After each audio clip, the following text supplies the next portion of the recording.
आज जो supreme court का फैसला आया है, इस फैसले से सिर्फ अरविंद केजरीवाल जी को अंतरिम जमानत नहीं मिली, इस फैसले से सत्य की विजय हुई है, इस फैसले से लोकतंत्र की विजय हुई है, इस फैसले से देश के संविधान की विजय हुई है। हमारे देश के इतिहास में जब जब संविधान खतरे में आया है, जब जब लोकतंत्र खतरे में आया है, तो हमारे देश में सुप्रीम कोर्ट सामने आया है और लोकतंत्र की रक्षा करने में सुप्रीम कोर्ट ने एक बहुत बड़ी भूमिका निभाई है।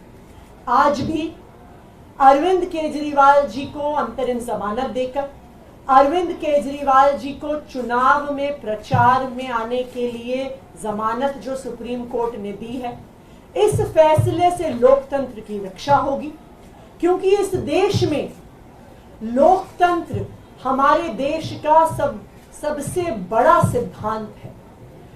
लोकतंत्र में चुनाव, फ्री एंड फेयर इलेक्शंस हमारे संविधान की नींव है कि हर व्यक्ति को बराबरी का अधिकार है चुनने का। आज इस देश में एक तानाशाही की सरकार है, एक सरकार जो विपक्ष को खत्म करने की कोशिश कर रही है, एक सरकार जो लोकतंत्र को खत्म करने की कोशिश कर रही है, और एक सरकार जो आज देश के संविधान को खत्म करने की कोशिश कर रही है। लेकिन इस तानाशाही का अंत होगा और 2024 के ही इस चुनाव में होगा। और मैं एक बार फिर सुप्रीम कोर्ट का धन्यवाद करना चाहती हूं सामने आकर लोकतंत्र को बचाने के लिए, और मैं इस देश के लोगों से अपील करना चाहती हूं कि इस देश को, अपने लोकतंत्र को और अपने संविधान को बचाने के लिए ये आखिरी मौका है। इसलिए हम सब की जिम्मेदारी है कि हम सबको मिलकर अपनी वोट की ताकत से इस तानाशाही को खत्म करना है। पीएमएलए जैसे मामले में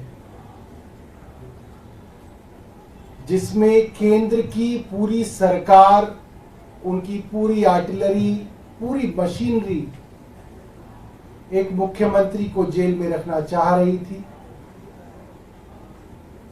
और ऐसे मामलों में जहां पे महीनों महीनों बिना सबूतों के लोगों को जेल में रखा गया, उनकी इंटरिम बेल 40 दिन में होना,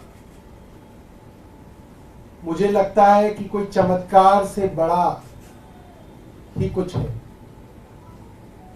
और ये सुप्रीम कोर्ट के माध्यम से मेरा मानना है ऊपर वाले का एक इशारा है, ऊपर ईश्वर का इशारा है कि जो भारत में चल रहा है उसमें बदलाव आना जरूरी है। और मेरा मन कहता है कि ये अपने भक्त अरविंद केजरीवाल जी के लिए बजरंग बली हनुमान जी का आशीर्वाद है कि एक चमत्कार की तरह आज वो जेल से बाहर आएंगे। और मुझे लगता है कि इसका बड़ा मकसद है, ये कोई साधारण बात नहीं है, ये बहुत असाधारण बात है जो हो रही है। और एक बड़े मकसद के लिए अरविंद केजरीवाल जी जेल से बाहर आ रहे हैं, और आपको कुछ दिनों के अंदर दिखेगा कि देश के अंदर अब बड़े बदलाव इनकी रिहाई के साथ दिखने लगेंगे। बहुत बहुत धन्यवाद।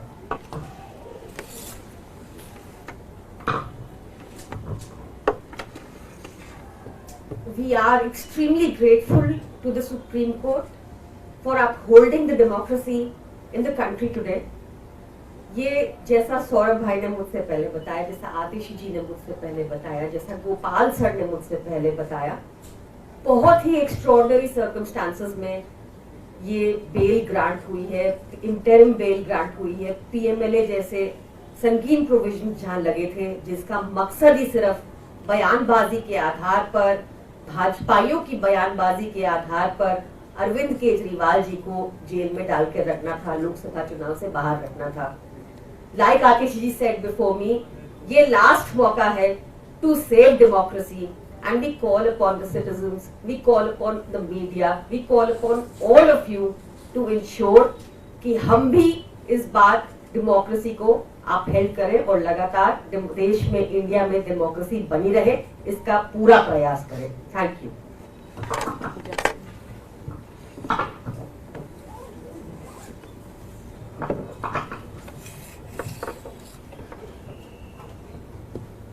जिस पल का इंतजार देश के करोड़ों लोगों को था, न केवल आम आदमी पार्टी के लाखों करोड़ों कार्यकर्ता, लेकिन देश का जन जन जिस पल के लिए इंतजार कर रहा था कि कब अरविंद केजरीवाल जी, जिन्होंने इस देश को एक ईमानदार राजनीति खड़ा करके दिखाया है, वो जेल से कब रिहा होंगे, वो पल आज आ गया है।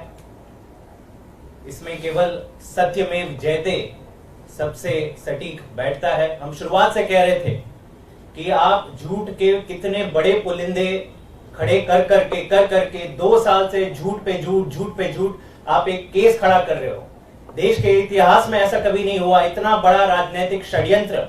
एक नई पार्टी जिसको भाजपा खुद कहती है सुपारी जितनी पार्टी, लेकिन देश की सभी संस्थाएं, सीबीआई, ईडी, आईटी, सब कुछ आम आदमी पार्टी के पीछे आपने छोड़ दिया। और यह भी देखने को पहली बार मिला देश में कि चुनाव घोषित होने के बाद एक नेशनल पार्टी के मुखिया को, कन्वीनर को आपने कैसे जेल के अंदर डाल डाला। और भाजपा लगातार कहती है कि नहीं जी, कानून व्यवस्था पर विश्वास रखिए। तो आज जो हम पहले से कहते आ रहे हैं कि हमें देश की कानून व्यवस्था पर पूरा विश्वास है, और आज जो फैसला सुप्रीम कोर्ट ने दिया है वो बहुत बड़ा ऐतिहासिक फैसला है। ये संकेत है कि कहीं ना कहीं देश के लोकतंत्र के साथ खिलवाड़ हो रहा है। और अब जितना समय ये 2024 के चुनाव में रह गए हैं, मुझे लगता है सही मायने में आज से 2024 का लोकसभा चुनाव शुरू होगा। और देश की जनता, जहां आम आदमी पार्टी भी नहीं खड़ी रह रही है, लेकिन इंडिया गठबंधन का प्रत्याशी खड़ा हो रहा है, देश की जनता अब जाग जाएगी और इंडिया गठबंधन को विजयी बनाएगी।